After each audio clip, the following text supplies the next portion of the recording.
Good morning and welcome back. My name is Tony Maritato. I'm a licensed physical therapist, and today I want to answer 4 questions that came in following yesterday's video.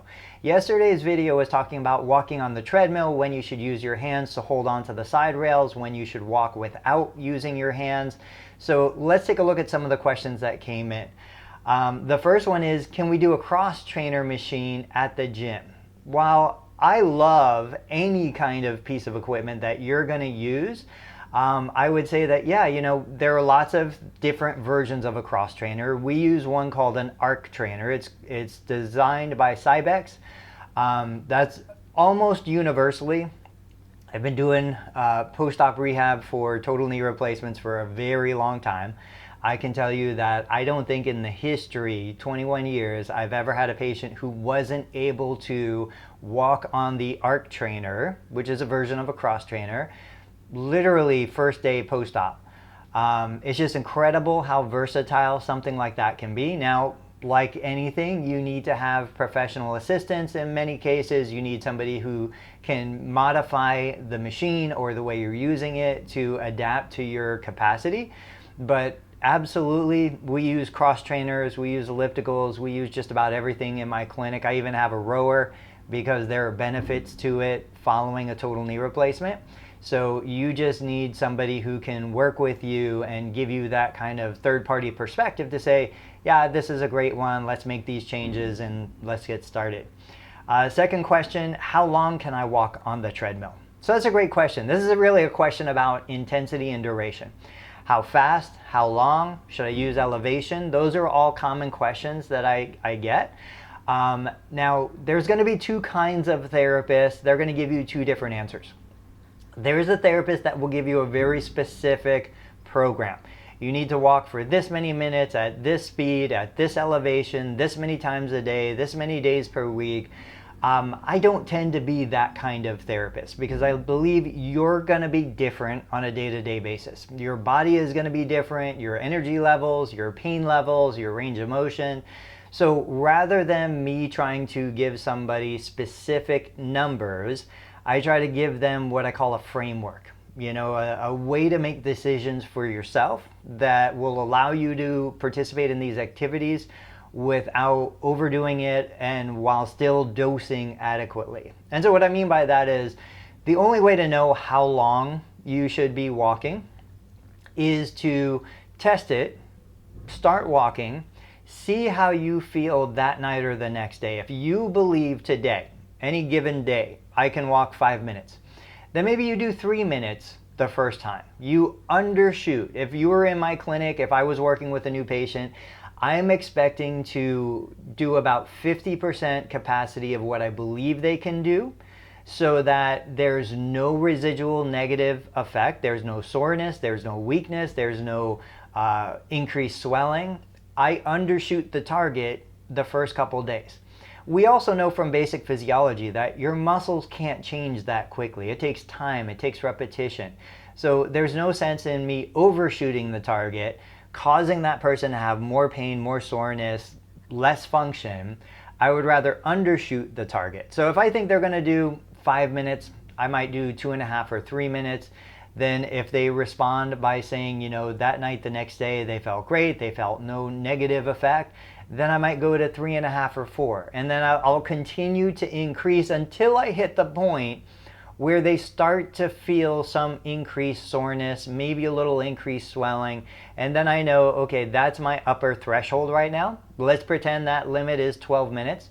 So then I back down to 10, and I use that as my guide. So for the next week or so, I might stay at 10 minutes. I might vary the speed, I might vary the incline, and then when we're ready to test that upper limit again, I'll go back to 12. And then the patient might feel the same response, no increased pain, no increased swelling that night or the next day.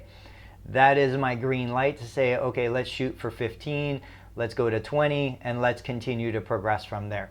It is constantly a system of checks and balance. It's constantly, let's see what we can do. Let's back it off if we did too much. Let's not get too aggressive too quickly, but let's constantly be looking at where you are and how we can improve. And there's lots of different ways to vary the intensity. The next person asked, why do I always talk about total knee replacements? There's other knee surgeries like ACL reconstructions. Well, you're right. Meniscus repair, ACL reconstruction. In fact, I just had my first meniscus repair evaluation in the clinic literally yesterday morning. But the reality is I don't do the volume of rehab programs for those other conditions. I haven't treated somebody who had an ACL reconstruction probably for 1.5 to 2 years. So I don't feel that I have the expertise that I have in treating total knee replacement. So my niche is total knee replacement, but there are phenomenal therapists out there, therapists that I look up to and that I follow, who do specialize in ACL reconstruction and other surgeries. My specialty is total knee replacement and rotator cuff repair. So I've got a separate YouTube channel dedicated to rotator cuff repair. Go check it out. It's called The Shoulder Guide. If you're having shoulder issues, I'm building that channel. It's growing. There's lots of resources out there. But thanks for the request. I just don't want to present on information that I don't feel comfortable presenting on. And then finally, can we use the elliptical machine after a total knee replacement? 1000% yes. There's lots of different kinds of elliptical. We have 2 different kinds of elliptical. We have a Precor. I don't remember what the other brand is. I often recommend Schwinn has a great consumer level elliptical that they sell on Amazon for under $800 probably. I'll put a link down in the description of this video.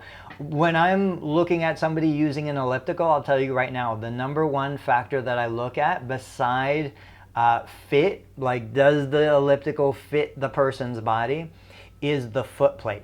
So there are ellipticals where the foot plate is pitched as the foot goes around the ellipse. There are ellipticals where the foot plate stays flat as it goes around the ellipse. I generally prefer ellipticals where the foot plate stays flat. If you have one where the foot plate is slanted, that's great. Don't worry about it. Like, don't go change anything. But if somebody was looking to purchase an elliptical, my general preference, my recommendation is usually to have a foot plate that stays flat as it goes through the ellipse. You're going to look at things like the amount of elevation, the way you can control the resistance. Some higher end ellipticals allow you to control both the resistance and the elevation. But remember, I mean, these are pieces of equipment that are kind of one size fits all. So if you're a 6'2" collegiate athlete or a 4'6" female with a thin frame, these machines probably are not going to fit you. Like, these machines are designed for the middle of the range. So you want to be sure that if you're going to do something, if you're going to buy something, you want to buy something that's comfortable. You want to test it out. You want to get a feel for it. Spend some time on it, and that might be a great time for you to, go into some of the stores.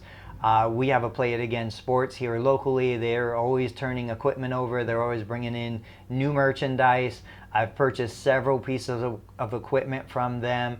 You could also talk to your physical therapist. Ask them for recommendations. See what they have in the clinic. See what you're comfortable with. Usually those are commercial grade pieces of equipment, but they might be able to sit down with you, look through Amazon, and find something that works for you.